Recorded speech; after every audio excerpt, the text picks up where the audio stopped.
Okay, everyone, so we have another video from MathWiz, the Contradictions of Madara Uchiha, Hope and Hypocrisy in Naruto, Part 2. Now, this is a follow-up, of course, to Hope and Hypocrisy in Naruto, Part 1, in defense of Talk no Jutsu. Now, before we get to this video, as always, guys, I gotta remind you to check the description for links to this video as well as MathWiz's channel. Head on over there, subscribe, watch his videos, go show him some support, and while you're here, leave a comment letting me know your thoughts as well as any recommendations for videos you want me to watch. And while you're here, also maybe consider leaving a like, sharing this video, and subscribing, and make sure to hit the bell to be notified whenever I post a brand new video. With all of that out of the way, let's go ahead and watch this. The Contradictions of Madara Uchiha. A primary theme of Naruto exists in the hypocrisy of its antagonists. Each new major foe builds upon the ideology of the last and adds a new perspective to the recurring conflict. These battles inform Naruto's worldview and force him to confront his own hypocrisy, which then allows him to do the same to his enemies. Obito served as a culmination of this theme, but that's also the reason why he couldn't be the final boss. Because he tried to abandon his sense of self, he was, in theory, the perfect tool for someone else to manipulate. He had become a near blank canvas for someone else to project their will upon. But the source of his internal conflict was his failure to abandon his personal desires. He retained his individuality, thus he couldn't become a true tool. But without an external force influencing his decisions, his character wouldn't have worked. This is where Madara comes in. If Obito... Alright, let me just say this real quick.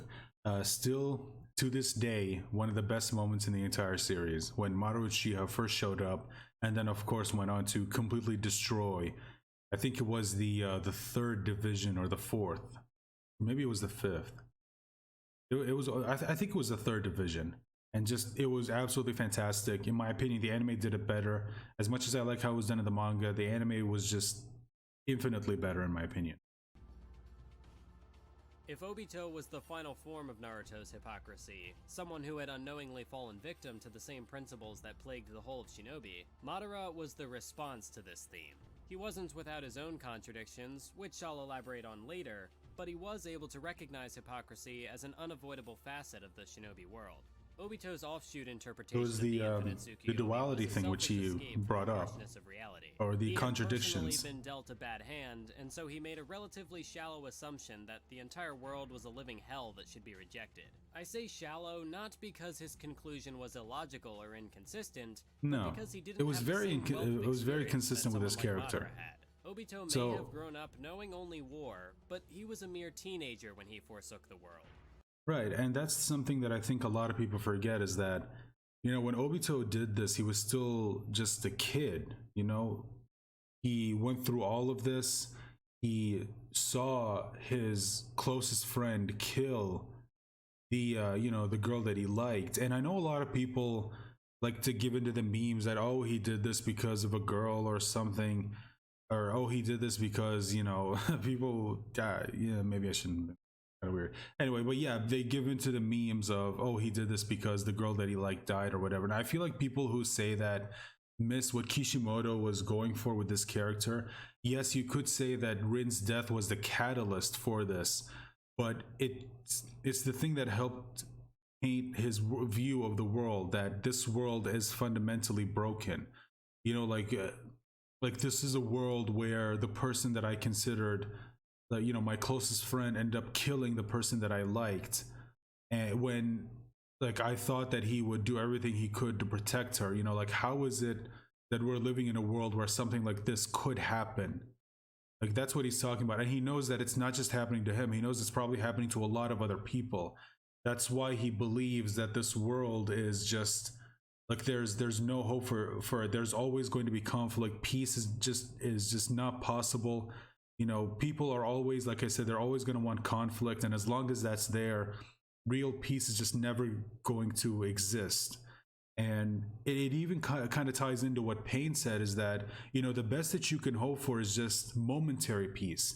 You know, you could at least hope for maybe like a couple of decades where everything is peaceful, but then eventually conflict is going to start again. There's going to be another war. It's just, this is just a part of human nature. So that's why, like, pain, or Nagato sort of settled for momentary peace, as opposed to Obito and Madara, who believe that not even that, like let's just put everyone in a dream realm and just give them, you know, this world in their mind where everything is great, those contradictions, those dualities don't exist, everything is just fine. And you know, they believe that that's just the next best thing. You know, him and Madara just believe that it's not possible for real peace to exist. And yeah, it's what ends up informing, and that understanding of the world helps motivate them to go through with the you know, the Moon's Eye plan, or Project Tsukinomi. Teenager when he forsook the world. Madara had lived through a similar childhood of war, but he was able to mature and even experience a period of peace as an adult. It was only after he saw the flaws of this so-called peace that he deemed the world a lost cause and pursued the infinite Tsukuyomi.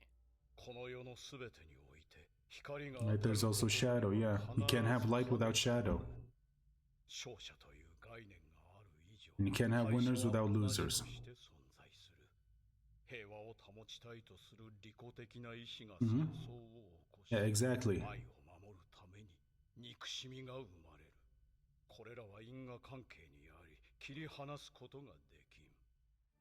So the thing that I want to talk about this for just a second is, you know, listening to this reminded me why you know, it reminded me why I feel like there's something missing in the current Boruto series.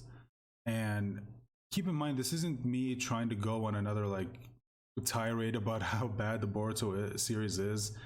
I'm not going to do that, but I will point this out, and I think a lot of people might agree with me on this. I think even Boruto fans might agree on this, is that the thing that feels like it's kind of missing in Boruto are these characters who have these like really interesting outlooks on life.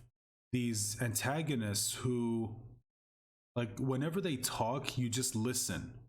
You know what I mean? Like, whether it's Pain, sometimes I think maybe Orochimaru, and you of course have Madara, of course, Gaara for a little bit when he was an antagonist, like during the whole Chunin exams. Even when he talked, it was interesting. And for me, it's just Boruto, you don't have that. Like, you don't get that with Ada, you don't get that with Code, especially. You didn't get that with Ishiki. There was something with Ishiki a little bit, like when he first appeared and looked at Kashin Koji, and he said that, you know, everyone is born with like a certain destiny, and nothing they do will be strong enough to be able to fight against it. Like, he says that your destiny as being a clone of that man is to always fall short. You're always going to die. And you know, there was all of that. That was kind of interesting, but not really. I mean, like, whenever Ishiki talked, I was never interested in actually listening to him. Like, he was never that interesting. I was just waiting for the inevitable, which was for him to lose. Like, that's all I was waiting for. Same thing with Momoshiki. Same thing with, let's see, who was it before? The Mujina Bandits. Like, hell, that was just awful. And it's just, you don't have that with Boruto. You don't have these antagonists who, like, you love listening to them talk about whatever it is, and just you realize that they have such a interesting look on, you know, on life in general. And you, now granted, you don't agree with what they're doing, but you will listen to them. Like, they just have that presence, that charisma, and you just don't have that in Boruto. Now, hopefully, now that Kishimoto's taken charge of the writing, hopefully we'll eventually get that. But for now, I don't really get that. Hopefully we'll again be introduced to a character that can hopefully be that, but for now, nothing really. Hell, I mean, I know a lot of people, you know, look at Amado and say, yeah, that guy's kind of sus, but even for him, it's like, like, okay, yeah, he talks, whatever. Not really interested. Anyway.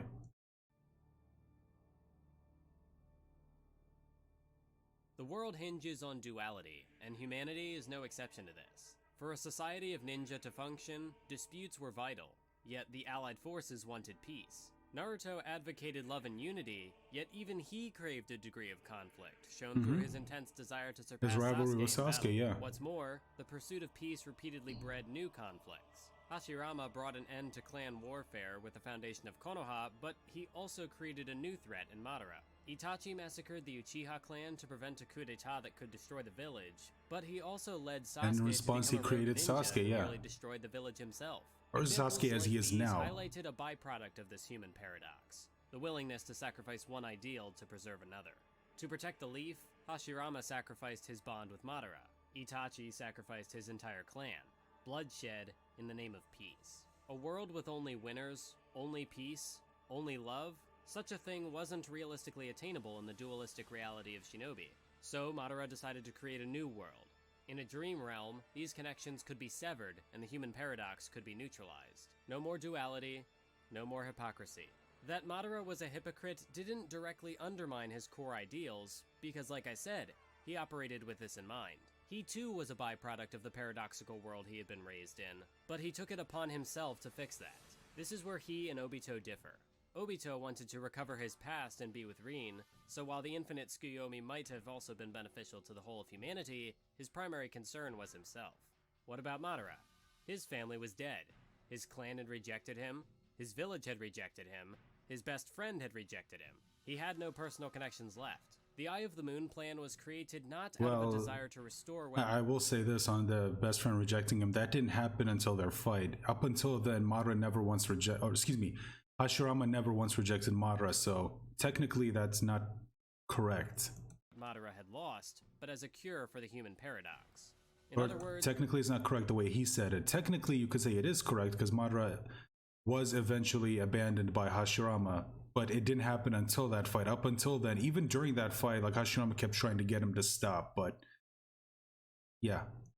He wanted to save the world. He would be the one to rise above the rest of humanity like a messiah and guide them into a new world free of duality. But just because he had cast off his human connections didn't mean that he was without human flaws. I previously said that Madara's contradictions didn't undermine the crux of his philosophy, but they did serve to facilitate his downfall nevertheless. When the Sage of Six Paths first distributed chakra to the populace, that chakra was meant to connect people's mental energies and allow them to understand each other without words. This concept of ninshu was later twisted into ninjutsu, where said energy was instead projected inward to increase one's own power. This desire for power only amplified conflicts and furthered the human paradox, because the stronger the power, the stronger the desire for conflict. Madara saw this dilemma and sought to erase chakra, but to actualize his dream, he would first have to take all chakra upon himself. To lead his chakra-free world, he required chakra. That's the first contradiction, albeit a willful one on Madara's part. His second contradiction ties into the first, though this one was too innate for Madara to fully grasp. His power and desire for more were unmatched, so naturally, his desire for conflict was equally tremendous. Now I know what you're thinking. Didn't Madara want peace? Yes, Madara desired that as well. It all loops back to duality. If Naruto could simultaneously seek peace and conflict, surely Madara could. Okay, there we go. Time again, following his Edo Tensei You guys know I gotta revival, pause every now Madara's and then. passion for battle took center stage. When Kabuto asked if he wanted to go capture Nine Tails, you know, a cornerstone of his Eye of the Moon plan, Madara instead took the opportunity to show off his To powers. use wood style, While yeah. Obito and Ten Tails engaged the allied forces, Madara prioritized a battle with Hashirama. But when faced with a mere doppelganger of his rival, he took a seat and waited for the real deal to arrive. Even in his battle with Guy, he said, "I'll acknowledge this chakra of yours." Madara loves to fight. How could he does, possibly yeah. erase that part of himself for the sake of his dream world? Would he? Because again, it's like, no matter how hard someone, because interestingly enough, this weirdly ties back into like what Zabuza said back in the Land of Waves are. You know, he said that Shinobi, no matter how hard they try, could never cut off their emotions. If Madara could cut off his emotions, i.e. his love of battle, then he would have, you could say, been able to accomplish his plan a lot quicker and a lot easier. But because he couldn't help but give into that part of his nature, it, you could say, kind of delayed his plan and probably led to his downfall. And again, it leads back to what Zabuza said. No matter how hard we try, we cannot cut off our emotions. Like Shinobi, it's not possible because Shinobi are human, and humans are not capable of cutting off their emotions. So yeah, interestingly enough, this does tie back into what Kishimoto said all the way back into part 1. He even be Madara at that point? At the beginning of part 1. And yeah, even here with Tobirama, it's like he had already incapacitated him already. So he could have just left him there and gone on to just, use the Ten Tails coffin seal and become the Ten Tails Jinchuriki. But no, he continued just like slamming a bunch of chakra rods into him, because when he looked at Tobirama, all he could see is the person who killed his younger brother. That's all he could see. And also the one who kept kind of looking down on the Uchiha clan. No matter how hard he tries to deny it, it's like, dude, you did kind of have a bit of a bias against the Uchiha clan. Come on, just admit it.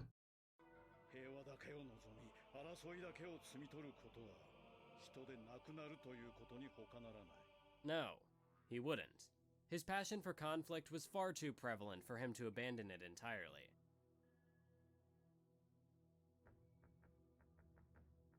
His third and final contradiction was foreshadowed in his backstory, though this one was a bit more complicated than the rest. For starters, Madara and Hashirama were reincarnates of Indra and Ashura, the two sons of the Sage of Six Paths. Their dynamic directly paralleled that of Naruto and Sasuke, so I think it's best to explore the failings of the former through the failings of the latter. When Naruto and Sasuke clashed at the end of part 1, Naruto demanded that Sasuke acknowledge him as an equal, but he contradicted himself when he tried to enforce his will on Sasuke. You're coming back to the leaf with me, and that's final. That's not equality, that's dominance. And so the two failed to compromise. Yeah, because you could say that Naruto at the time didn't really understand what Sasuke was going through. He didn't understand why Sasuke felt the need to do this. Like, he was so obsessed with getting revenge that he was willing to do something drastic in order to accomplish his goal. Like, Naruto didn't really understand that. He didn't understand it until, you could say, the pain until after the Jiraiya versus Pain fight, when he found out about Jiraiya's death and how much that hurt, and how angry he was at Nagato for doing what he did. Then he kind of understood where Sasuke was coming from. He understood that need for wanting to get revenge.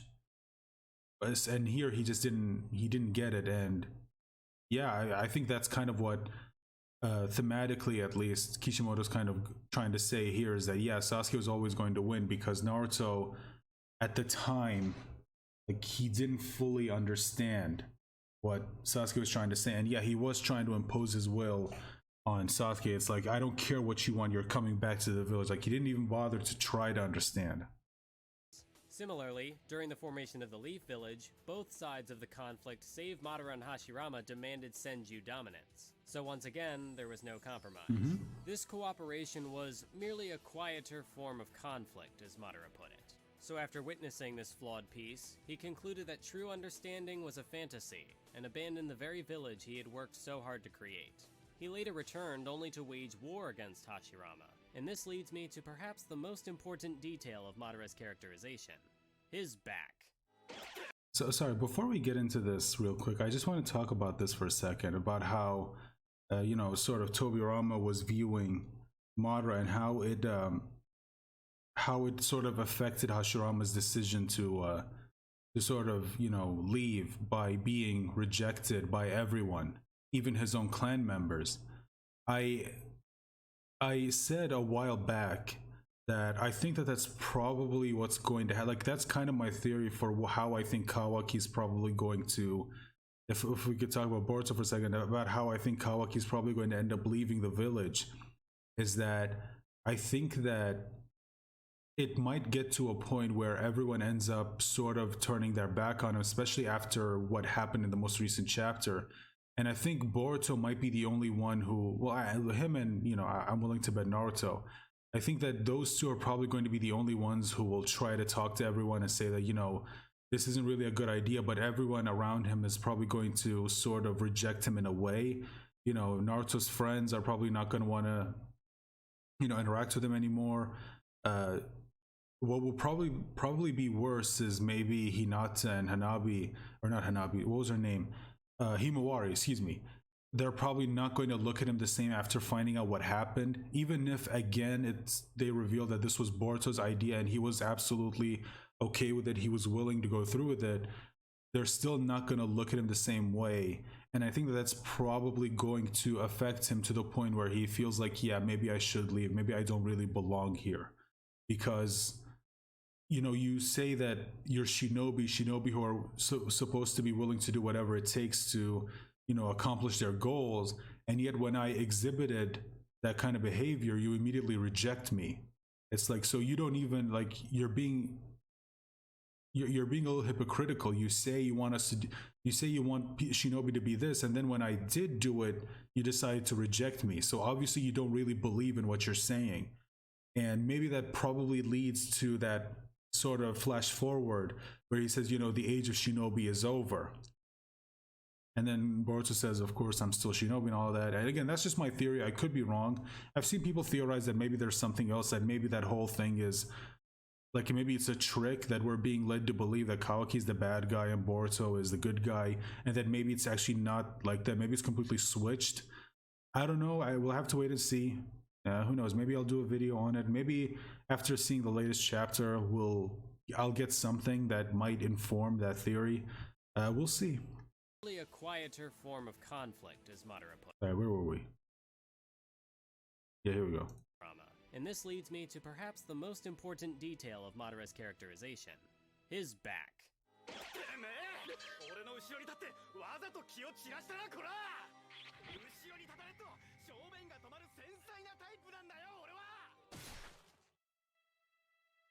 Oh, there's music, guys, gotta be careful. Madara had a complex about people standing behind. This bad Madara said Madara's back touched the ground for the first time, as if to say that Madara couldn't even trust the ground he walked on to support him. Something which was undoubtedly the result of his tragic upbringing. Once his family was gone, he was alone with no one he could trust to watch his back. No one but Hashirama. The two managed to rekindle their friendship for a time, but when Madara went rogue, Hashirama was forced to betray that trust and literally stab his former friend in the back. These two men who had attempted to use their power to foster empathy had now been divided through battle. Madara's solution was to remove chakra from the picture, but the irony of all this is that, by starting the war along with Obito, he became the threat the world needed to unite under the same shinobi headband. He concluded that chakra created only conflict, but he failed to realize that fighting was a bond in and of itself. This applied not just in the face of a common enemy with the fate of the world at stake, but way back in the early days of the series as well. When Sasuke first fought Naruto, he stated that shinobi of a high enough level could read each other's thoughts through no more than a trade of blows. And when the two clashed again after the 5 Kage summit, they were able to convey an entire conversation through a single exchange. Great ninja like Naruto and Sasuke converse through battle and compromise through conflict. Which we did watch, by the way. Leading a chakraless world with chakra, Madara would be cutting himself off from that world. This connects to why he couldn't be Hokage. Naruto said in his confrontation with Obito that the Hokage is the one who walks ahead of his comrades, but Madara refused to let anyone stand behind him, and if he wouldn't let anyone follow him, he couldn't lead anyone. He couldn't walk in the front. The mistake he and his rival had made was that they didn't cultivate those who would come after them, but while Hashirama's will of fire did eventually reach Naruto, Madara had only cut down his potential successors. He used Obito as a tool for his resurrection, he saw Sasuke as just another pair of Sharingan, and, just as Hashirama had once sacrificed their friendship to protect the village, Madara sacrificed his Uchiha child to protect the infinite Tsukuyomi. He did the very same thing he had criticized Hashirama for doing, mistaking the cause for the end, mistaking his dream for true peace. He tried to become a god and avoid the pitfalls of other humans, but he walked right into them anyway, 'cause he was only human. Madara's character incorporated the thematic narrative of the entire series, but while he tried to rise above the duality of humanity and thus reject the idea of compromise, he ultimately failed to do so, which gave the protagonist a chance to defeat him. Unfortunately, he wasn't defeated, and this is just, this part still hurts. I still don't understand why he chose to do this. and as such his character arc wasn't really resolved. Then again, all the details for a complete You could argue that Madara was defeated by his own desire for power or conflict, but I still think that's underwhelming. Yeah, very underwhelming. Character arc are there, I guess it just doesn't feel complete, since it lacks the same turning point that the preceding ideological clashes had. There was no final battle to drive things home, no opportunity for Naruto and Sasuke to prove him wrong on their own. In place of that, we got Kaguya. This is the part where I say Kaguya ruined the ending of Naruto. In all seriousness though, Kaguya isn't a terrible villain. She's just a terrible final boss for this particular series. Just didn't fit as being the final boss. Video, Naruto is, at least in part, a story about human hypocrisy. Once Madara pulled out the duality of mankind, that was endgame. You can't go bigger than that. The theme had reached its logical conclusion, so it made sense that Kaguya wasn't subjected to the same contradictions that plagued most of the antagonists up to this point. She wasn't even human. How could she possibly succumb to human hypocrisy? The closest thing she had came from 2 anime original episodes that Yeah, I wouldn't really count those, honestly. They're just filler. Fleshed out her backstory, but even that was more along the lines of irony than anything else. She said she wanted to live a peaceful life, but her interactions with the Divine Tree wound up becoming the source of generations of human warfare on a scale it had never reached before. Outside of that, I don't really get Kaguya. Maybe there's more. Sorry, go back a second. I know that she's a reference to the tale of Princess Kaguya, but I don't know what that relates to the Naruto narrative. Yeah, I'm not familiar with the story either, so I can't tell if I... Kaguya? Maybe there's more to glean out of her narrative impact from Boruto, but if that's No. the case, she might have been better served as a villain in that series. They pretty much... She's referenced like a couple of times in the versus Momoshiki arc, but that was it. Like and then maybe once during the Ishiki arc, I guess you could say, but even then it's like it's only mentioned in passing, and yeah. Series instead. Oh well, I'm not gonna dwell on it. I want to give a meteor-sized thank you to King Kevin30, Stone Cold 007, and all of my other patrons for their continued support. I feel that I should apologize for how long it took to make this video. This one shouldn't have taken a month to make. I was slacking, so I apologize for that. But once Anime Expo is over, because I will be going there in the next couple days, so that'll be a time where I'm not working on videos. But once Anime Expo is over, I plan to get back to a more consistent uploading schedule. And on that note, I do have plans to make a part 3 to this Hypocrisy series, just to address any interesting comments that I got and tie up any loose ends that I may have missed. After that, you can expect a video about prophecy and destiny in Naruto sometime in July. So stay tuned for that, and I'll see you next time. I think that's it. So anyway, yeah. I mean, he didn't really say anything there that I necessarily disagree with there. You know, especially when it comes to, like you said, a lot of the contradictions for Madara, him saying that, you know, him trying to end conflict, and yet he himself kind of craving conflict. Like he actually likes fighting, he enjoys it. And again, I think I said earlier in the video, it ties back to kind of what Kishimoto said all the way back during the Land of Waves arc, is that, you know, humans, no matter how hard they try, they can't cut off their emotions, you know, because shinobi at the end of the day are humans. They can't become tools, you know, 100%, because in order to do that, you would need to completely cut off all your emotions, and that's just not possible. And I think the same thing happened to Madara. You know, if he had been able to do that, like I said, he would have, in my opinion, been able to accomplish his goal a lot earlier. But he wanted to fight Hashirama again. He wanted to fight Guy. He wanted to test out his new abilities, you know, with Wood Style. All of that, you could say, kept him from accomplishing his goal a lot earlier, because him, just like everyone else, just can't deny that part of him. He likes conflict, and he's also trying to create a world that doesn't have conflict, which is, yeah, that is a contradiction. And of course, he, you know, him, of course, wanting to lead, but at the same time not trusting anyone to watch his back. And then later, that kind of gets reinforced by the fact that the one person he did trust to watch his back ended up literally stabbing it and killing him. So again, you can kind of understand where he's coming from. Being rejected by your own clan, you know, the one you swore to protect no matter what, does kind of hurt. And I can see again why it would cause someone to sort of just like go down a path that isn't really what someone might call good, and why it would lead him to developing the worldview that he had, and why he thought that it would be better to just go into this dream world, because this, you know, the reality that they're living in, just it's the reason why a lot of these things happen. And no matter how hard they try to stop it, it's not going to work. It's always going to just lead to more conflict. But anyway, guys, let me know your thoughts in the comment section down below. Do you agree with what he said? Do you not agree? Let me know all your thoughts in the comment section down below. Leave a like, share, subscribe, all the stuff that the YouTube algorithm absolutely loves. And as always, check the description for links to this video as well as Mathwiz's channel. Like I said, head on over there, subscribe to him, watch his videos, go show him some support, and hope to see you for the next reaction. Bye for now.